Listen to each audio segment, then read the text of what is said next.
Welcome back to the Coder's Couch.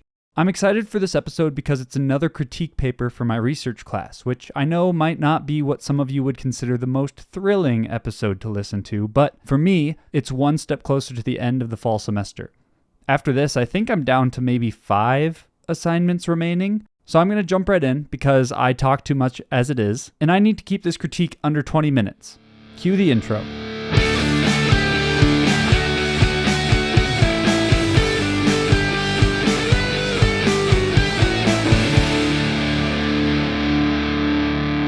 All right, start the clock. So the research article I chose for my second critique is titled Thinking About Commitment, Accessibility of Commitment, and Prediction of Relationship Persistence, Accommodation, and Willingness to Sacrifice by Paul E. Etcheverry and Benjamin Lee. Now, if Paul Etcheverry sounds familiar, that's because I critiqued one of his later articles for my first critique paper. As far as the first author's background, like my last critique, it seems to me that he has a lot of experience researching relationships, relationship persistence, and commitment. Now, granted, this article was written before the other one of his that I critiqued, so technically, for this article, he is less qualified in this one than the previous one, but I still think he does all right with his work.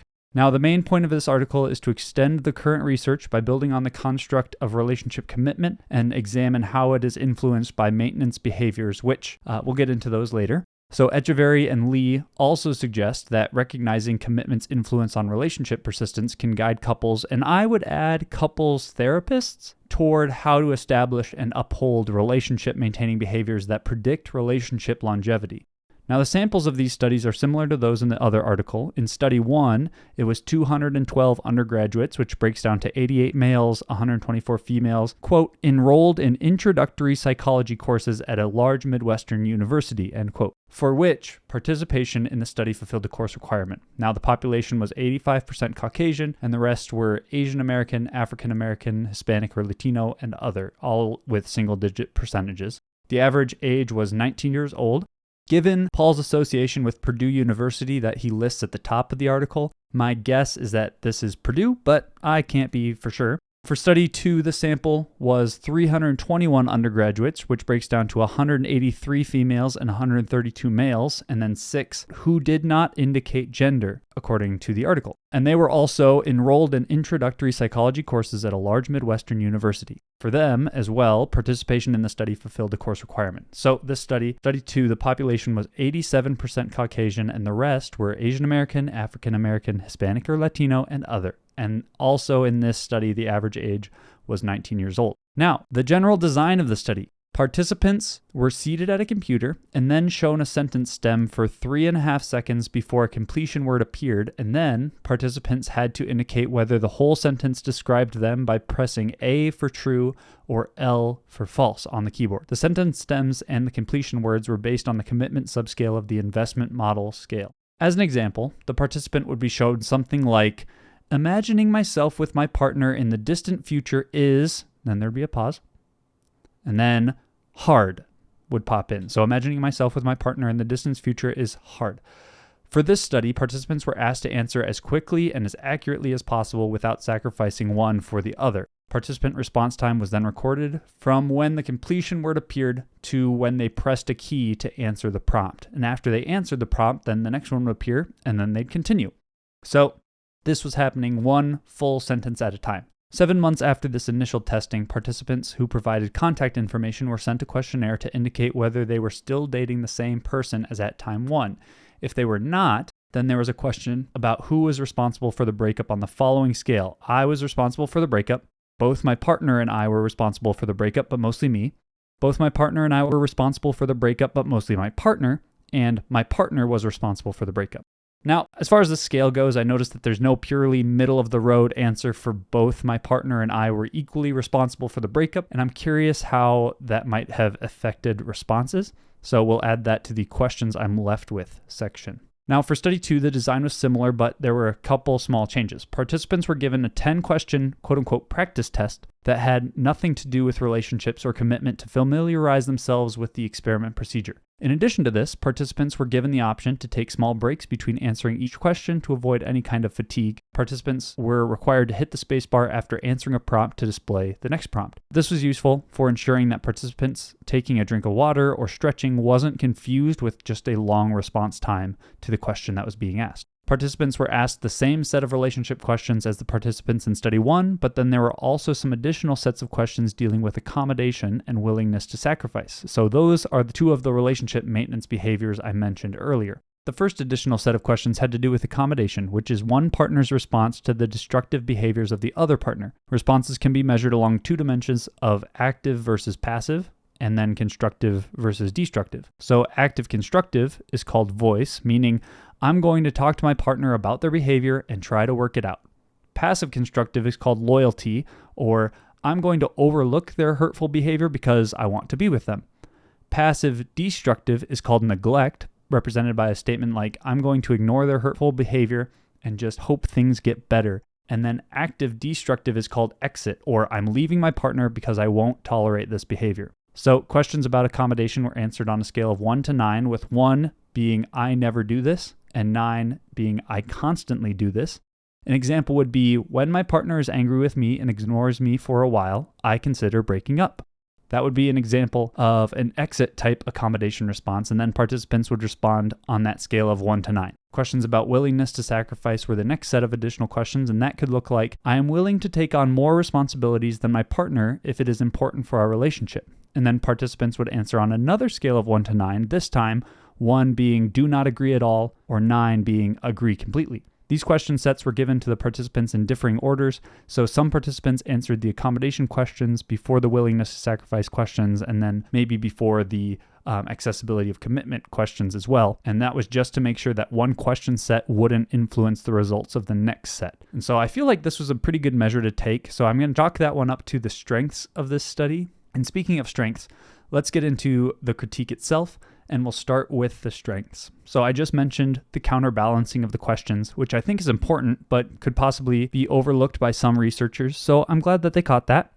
Like the other article, they did a good job of discussing previous literature and why this study was needed. For example, on the second page of this article, they say, quote, although the associations between commitment and various relationship cognitions and behaviors, such as accommodation, willingness to sacrifice, and relationship persistence, have been demonstrated by a number of studies, less work has examined moderators of these associations. By examining moderators of the association between commitment and relationship variables, researchers' understanding of the conditions that may strengthen this association can be improved. In turn, this understanding allows for the ability to make better predictions concerning when commitment will be influential within relationships, end quote. Now, along with that, I think the influence of commitment as a predictor of relationship persistence seems to be well studied, so that makes this research easier to understand for other researchers in this field. I think the sample sizes were pretty good at 212 and 324 for studies 1 and 2 respectively. And then their method of administering the questions seemed really straightforward and easy to understand. So hopefully participants found this to be a good data collection method. So those are the strengths of the study as I see them. As far as limitations go, I think, again, generalizability could be a potential concern with the primary participants falling in the young, white, college student demographic. And I suppose it seems reasonable that this research could be applied decently well to young people, but maybe not so much for older adults or middle-aged adults. That'd be an interesting study to do. So, not that it's definitively not applicable, we just don't know. This research doesn't say. Broadly speaking, limitations include this quote, a significant correlation was found between extremity of commitment and accessibility. However, it should be noted that participants in these two studies tended to show mostly moderate to high levels of commitment. Therefore, extremity of commitment only occurred in the positive direction. So it'd be interesting to see how negative extremity of commitment affects the findings if possible, but I recognize that that'd be pretty tough to implement a study like that since you can't really predict when people are not committed to their relationships, and even if you could, that time in their relationship is probably a time when they would not want a researcher asking questions for fear of how they'd be judged by the public. Now, another limitation, the authors say, quote, this research is correlational in nature. Experimental priming studies that manipulate accessibility of commitment would allow for examinations of the causal pathways underpinning these findings and would greatly expand knowledge in this area, end quote. Now, that's pretty cool that they actually mention how to go about detecting causal reasons for these findings.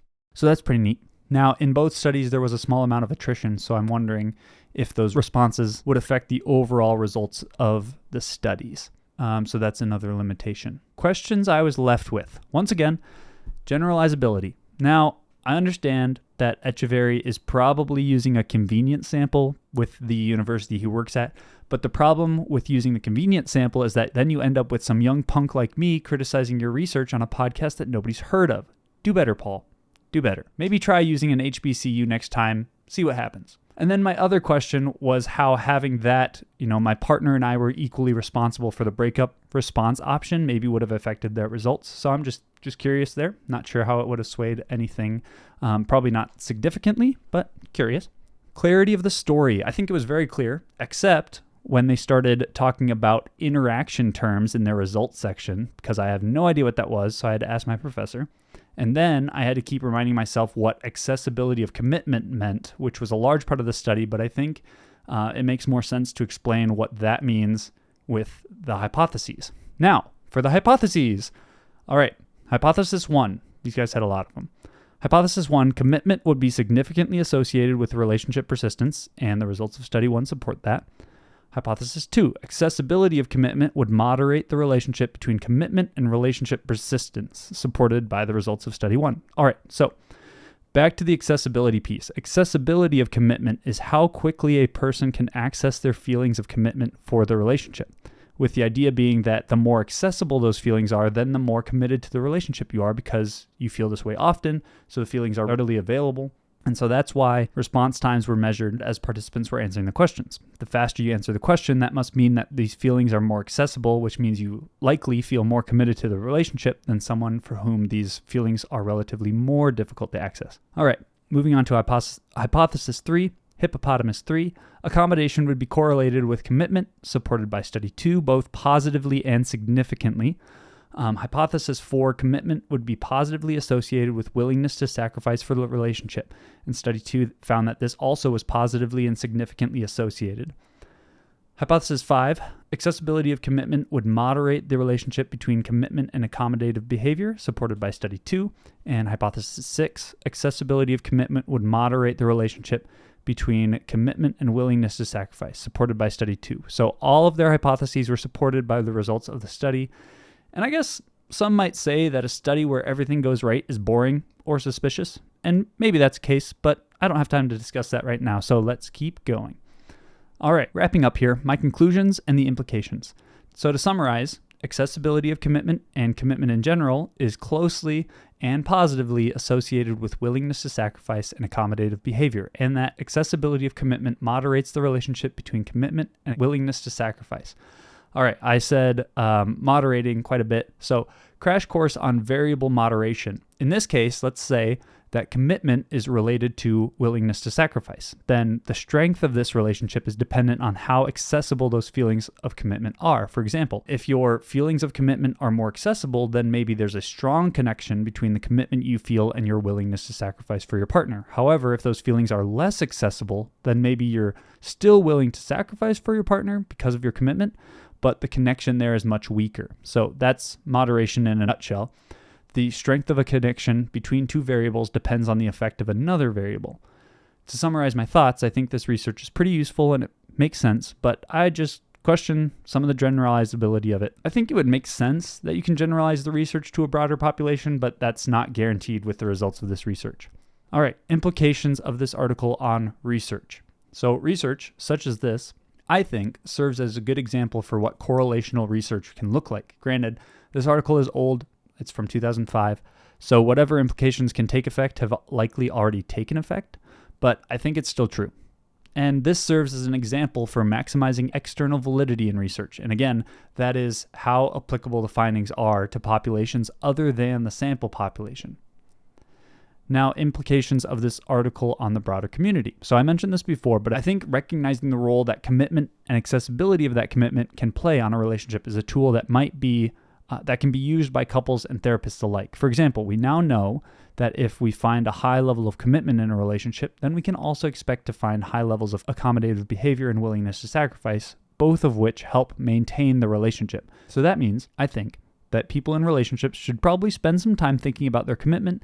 They should probably spend some time reflecting on the reasons they're committed to their partner and probably thanking their partner for their efforts in the relationship. I think that's just a nice thing to do that will probably go a long way in their relationship.